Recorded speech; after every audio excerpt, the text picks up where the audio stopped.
On the regulatory side of things here in Nigeria, a new regulatory framework is being developed by the Federal Competition and Consumer Protection Commission in response to the growing debt that Nigerians owe digital money lenders, sometimes referred to as loan apps. This was revealed by the Commission's Chief Executive Officer, Mr. Babatunde Irukera. He observed that debt to DMLs has grown to a significant problem for the sector. And he says that although the Commission has been successful in lessening harassment and abuse by the lending apps, Nigerian borrowers on these platforms have not stopped defaulting on their debts, and he says that there will be regulations that will be coming in the early part of 2024. Also, big news: British American Tobacco Nigeria has entered into a consent order with Nigeria's Federal Competition and Consumer Protection Commission to the tune of about $110 million for a penalty. The FTCC disclosed this in a release on Wednesday, saying it was a resolution of an investigation over a broad range of anti-competitive conduct, including abuse of dominance, seeking to frustrate competitors, to penalize retailers for providing equal platforms for product display of their competitors, and a number of other violations. We're very happy to have the Executive Vice Chair and the CEO of the FCCPC, Mr. Babatunde Irukera, with us in the studio. Good morning to you, sir. Thank you so much for joining us. Good morning. And compliments of the season to you. I have to start, of course, with the Dangote Refinery. What do you make of this latest update? I think it's welcome. I think the one thing that's been very clear to us from a consumer protection side is availability of products and fair pricing. I think the refinery presents certainly an opportunity for us to make sure products are available, more so at fairer prices. The second thing is that now we're able to track in the event that something goes wrong. A few years ago, there was a question about the quality of fuel, and when you track that, you have to track all the way abroad into a refinery and all that. But from holding certain parties responsible when things go wrong, being able to produce on the scale that Dangote Refinery will produce for Nigeria allows us to be able to track to a single location and be able to hold people accountable within country. Thank you so much for that. That's what also goes now to the FCCPC now, and this huge penalty that we learned of yesterday in the release. To be clear, can we get some more specifics on what British American Tobacco Nigeria was responsible for? Well, so this was an investigation that started actually in 2020, and it is not uncommon for complex investigations of that nature in competition regulation to be protracted. And over the course of the investigation, the business sued the agency, the case was dismissed, the agency executed a search warrant and gathered a significant amount of information. And the way the investigation goes is that you begin to analyze the information, and then you go into what we call investigative hearings. Over a number of months, we engaged in these investigative hearings. I believe we might have spoken to well over 21 employees or collaborators with BAT, and this would have resulted in thousands and thousands of pages of transcripts of testimony. And what the evidence ultimately showed was that the company and affiliates or associates had engaged in certain anti-competitive conduct and then violations of prevailing tobacco control and public health measures. From an anti-competitive standpoint, investigation and market studies show that the company is a dominant player, and there are rules when you're dominant. There are rules about your conduct. You shouldn't act unilaterally in a way that distorts the market or potentially excludes competitors from having the opportunity to thrive in the market. And some of the things we found out showed that this company had abused its dominant position, including using its reach and muscle to try and prevent the market entry of products of competitors, including working with elements within and even making requests to government institutions with how to characterize or tax devices or products of the competition. Also, looking at some of the manuals, called the TMRs, the trade marketing manuals, so that we're also training the trade reps on how to engage retailers and reward retailers who promote their products over other competitors. Other competitors, and penalize those who provided a fair and even platform. And that kind of conduct for a dominant player is abusive. In addition, in some of the records of the information that we were able to gather during the investigation, we discovered that there was commercially sensitive information about competitors in their records. And those are pieces of information you cannot get from public sources, and it shows that you're monitoring the competition in a manner that is inconsistent with the law. And so there are certain violations of the law, especially when it comes to attempting to throttle supply or manage pricing in a way that is not market-driven, and that including building stock for the purpose of forestalling. Stock building for forestalling is a technical term for how you can use your capacity to build stock to preempt increase in taxes or modifications in the regulatory framework that allows you to have stock and manage prices in a way that the smaller competitors cannot compete fairly. And so quite a range of bunch of different things, including introducing a product into the environment without going through the appropriate regulatory channels. And so it was quite a long investigation, and what I've said is just a few of the things. We've agreed on some of the things we will not disclose, but the companies by themselves sought to enter into what is called a cooperation and assistance framework. We have the cooperation and assistance rules, and they entered into cooperation and assistance. We looked at it, we accepted them into cooperation and assistance, and based on that, they expressed a desire to resolve this short of prosecution or a full-blown investigation and what the outcomes could be. And so that was resolved and came to mutual understanding on how it should end and how their conduct will be monitored going forward. So essentially, what most folks are asking is, how do you end up with that 110 million? How was that determined? Very good, good question. And so what it is that the statute determines what the possibility of a maximum penalty is if you were prosecuted and convicted. For individuals, there's a possible jail term, and then there are potential monetary penalties. For companies, there's a monetary penalty, which is usually sometimes a fixed amount of money, depending on what the offense is, or sometimes a percentile or fraction of turnover of a company. But there's a parallel administrative process, which is administrative fines and penalties, and that creates an administrative process where there's no prosecution. The prosecution is a judicial process, an administrative process. Many times companies opt to say, you know what, we'd rather not be prosecuted, we subject ourselves to the administrative process.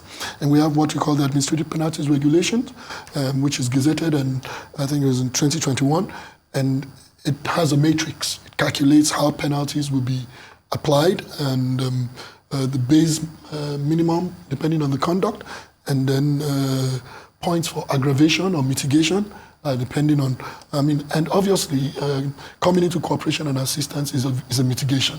Like most plea bargain regimes, when you save a regulator or a prosecutor or an investigator the time of having to go through the whole hog and prosecute a case, there's some benefits that come for that. It could be reduced penalty, could be a waiver of prosecution of certain offenses or certain charges or certain counts, depending on what the circumstances are.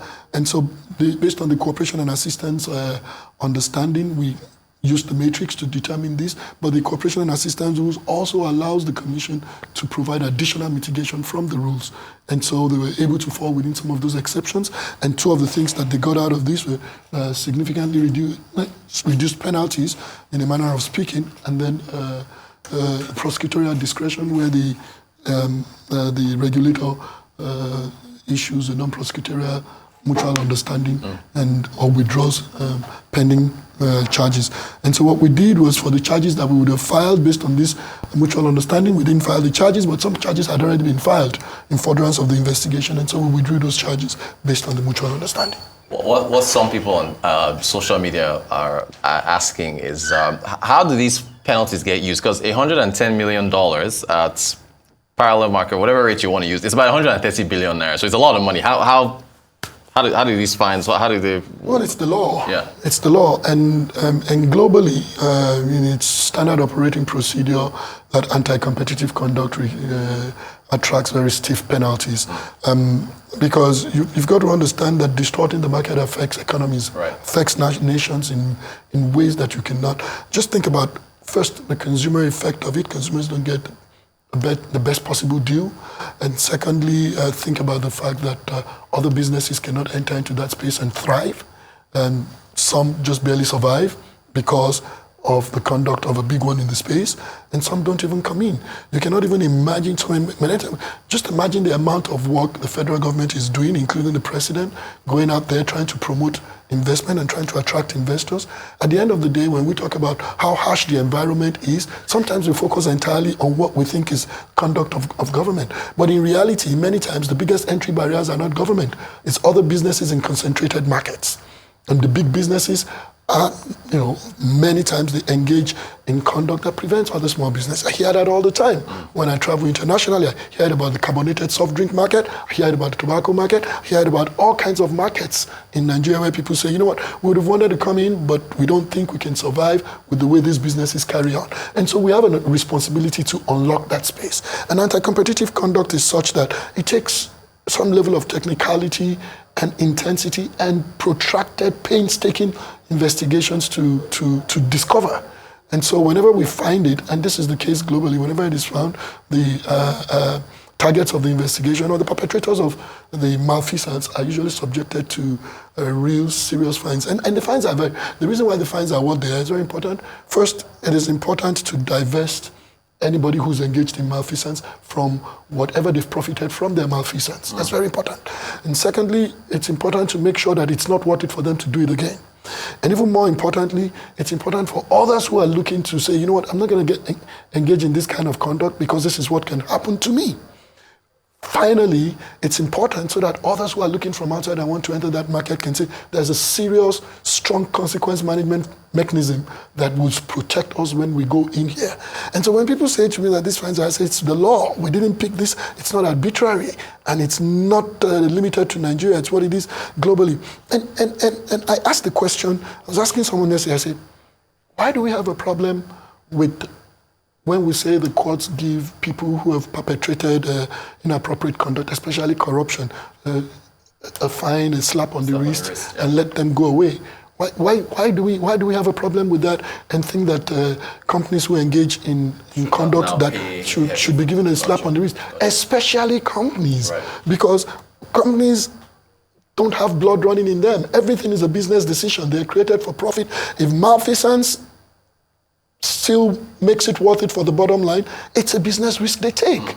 Whereas for individuals, I mean, if you even make someone pay a fine, at least they dip their hand in their pocket, no matter how legal it is. And so I get really confused that sometimes we've so browbeaten ourselves and we self-deprecate to the point that we don't really recognize what the issues are. We don't focus on some of the things that make our business environment somewhat harsh or difficult.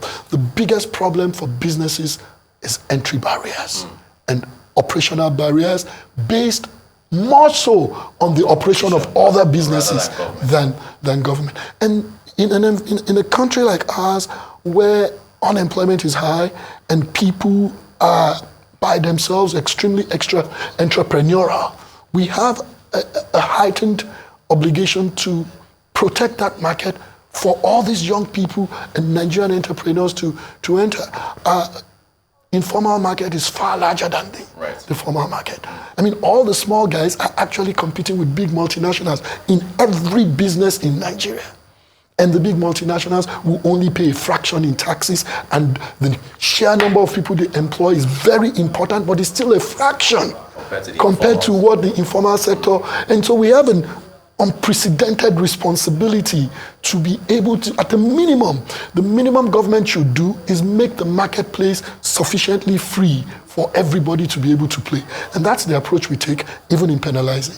Well said, sir. I can feel the passion in your voice as you want to protect other businesses. Okay, I have to ask you about the the money lenders, the loan apps now, and what could possibly be coming down the pipeline in early 2024, these regulations that you're planning? Because, oddly enough, I used to receive WhatsApp messages from contacts saying this person owes money and so on. It has drastically reduced. I don't get them anymore. So that 80% reduction in harassment, many can attest to that. So what's in the pipeline for these loan sharks, if you will? Yes. So yes, I remember when I christened them loan sharks. Not that I created it, but it has become a name for them.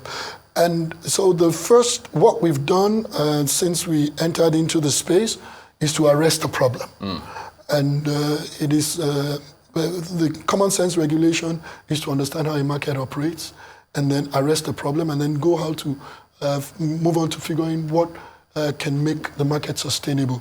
And we dealt with quite a number of philosophies where some people felt just ban these people, just throw them out. And our experience shows that banning and throwing them out is not necessarily the thing. They do provide employment for people, although I'll never excuse employment, which what it is to harass or deprecate other people.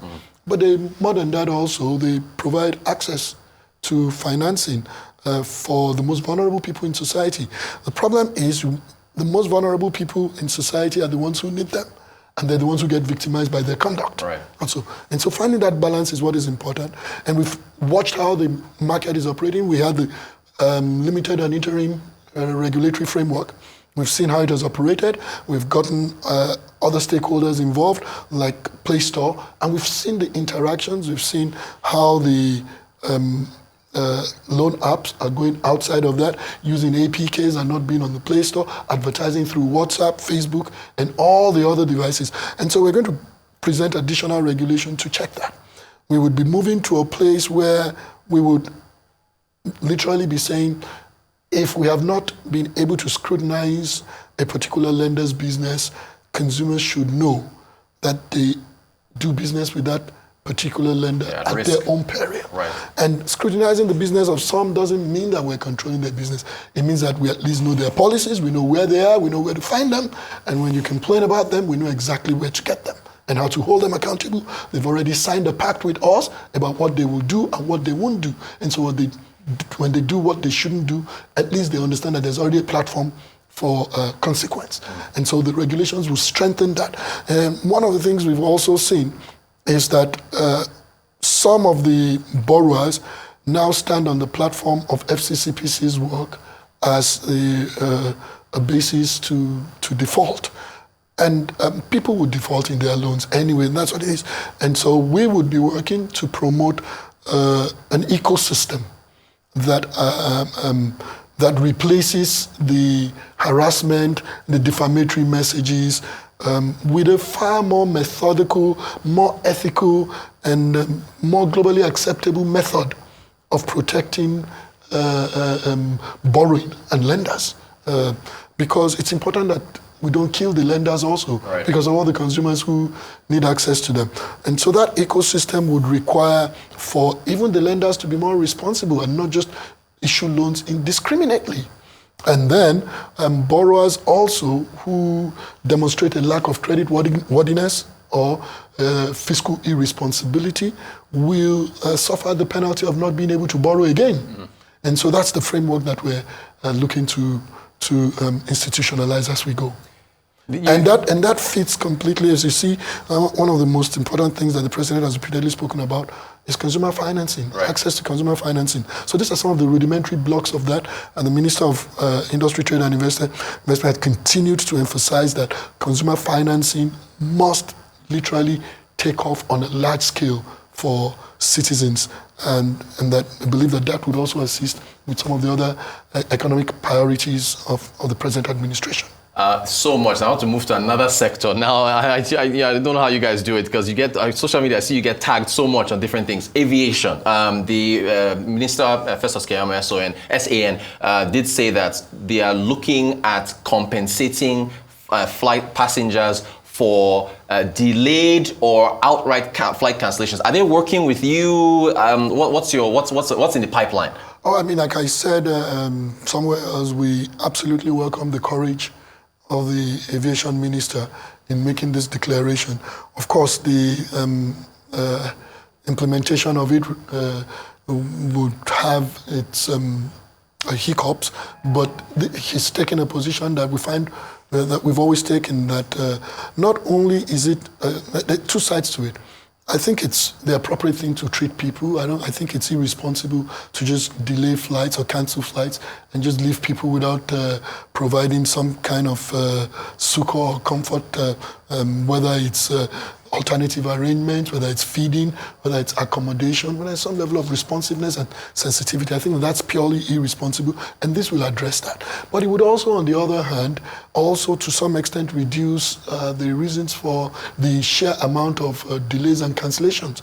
I recognize that the airlines always say that the cancellations and the delays are in part based on infrastructure constraints. No, I don't dispute that, I don't discount it, but I know that that's not the only reason. I think that if we can limit the delays and cancellations to those ones that are legitimately based on the infrastructure constraints or legitimate weather issues, or legitimate safety issues, we would still reduce delays and cancellation by a significant portion. And those excusable ones, all we would need to do to manage those ones is sensitivity to the passengers. I mean, the passengers, nobody's expecting 100% on-time departure or on-time arrival. No regulator is expecting that. Not the minister, not the civil aviation regulator, certainly not the consumer protection regulator. But what we're saying is we've got to close the gap. When timely departure or timely arrival is the exception, there's something fundamentally wrong. I mean, our infrastructure can be so poor that going on time is the exception.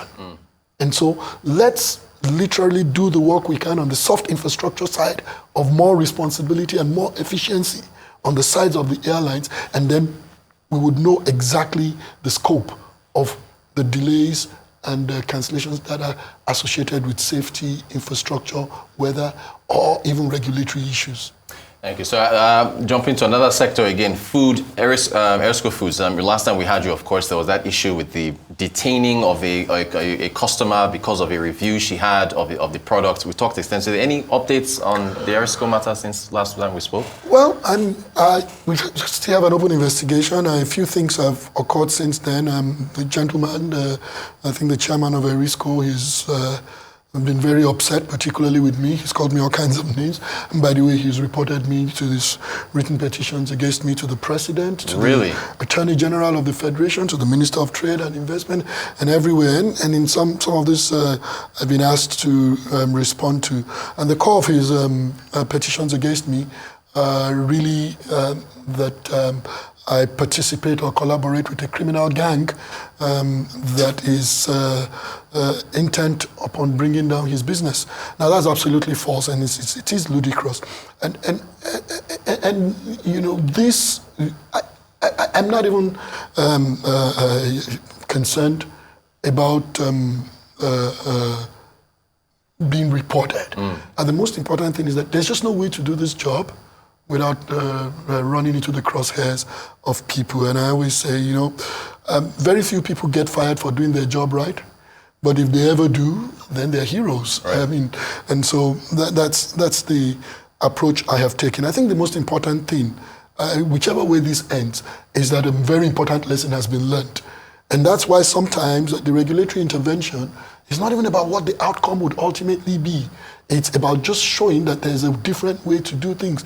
I'll be very concerned if businesses now think that it is commonplace for them to use the police.